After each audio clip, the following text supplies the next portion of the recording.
and I give the floor to the representative of Pakistan. Thank you, Madam President, for convening this yet another emergency meeting of the Security Council. And I would also like to join colleagues in thanking the Secretary General for his remarks. You couldn't be clearer than that, Secretary General. Thank you. I would also like to thank ASG Shenka and Director General Grossi for their important briefings. Madam President, when the Security Council met for the second time last Friday, following Israel's wanton continuing aggression and unprovoked strikes against Iran, many members warned the international community of this grave violation of the UN Charter and the risk of dangerous escalation. We have heard the same today around the table from Council members as well as the Secretary General and other briefers. But tragically, developments over the past 24 hours have only confirmed those warnings. And it is unfortunate that the universal calls for de-escalation and a peaceful resolution of this crisis through dialogue have remained unheeded. From the outset, Pakistan has adopted a principled position on these developments, a position based entirely on international law and the UN Charter. We have thus strongly and unambiguously condemned the Israeli aggression, expressed solidarity and full support for Iran's inherent and legitimate right of self-defense in conformity with the Charter of the United Nations, denounced the unlawful Israeli unilateral strikes on IAEA-safeguarded Iranian nuclear facilities, called for bringing an end to this aggression, advocated cessation of hostilities and for reverting to dialogue and diplomacy for a peaceful, lasting settlement of the Iranian nuclear issue.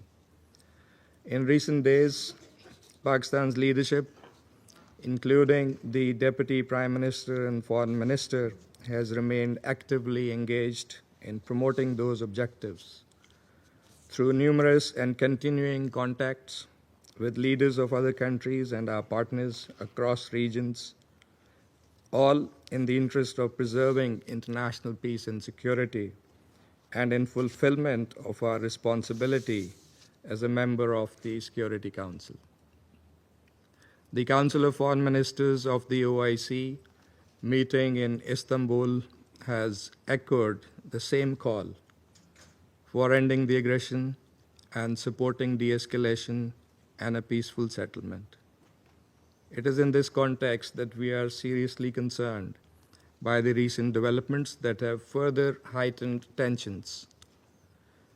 Pakistan has condemned the US strikes on Iranian nuclear facilities, which come on the heels of a series of brazen attacks by Israel on the nuclear sites. Let me recall that specific targeting of nuclear facilities under IAEA safeguards constitutes a clear breach of international law, the IAEA statute, multiple IAEA resolutions, as well as Security Council Resolution 487. And according to Article 25 of the Charter, the members of the United Nations agree to accept and carry out the decisions of the Security Council in accordance with the Charter. That responsibility to carry out the decisions of the Security Council is heaviest with the members of this Council, particularly the permanent members in the first place. Madam President, we are deeply alarmed by the escalating situation. The sharp rise in tensions and violence as a result of the Israeli aggression and unlawful actions is profoundly disturbing. Any further escalation risks catastrophic consequences for the region and beyond. Pakistan stands in solidarity with the government and brotherly people of Iran during this challenging time.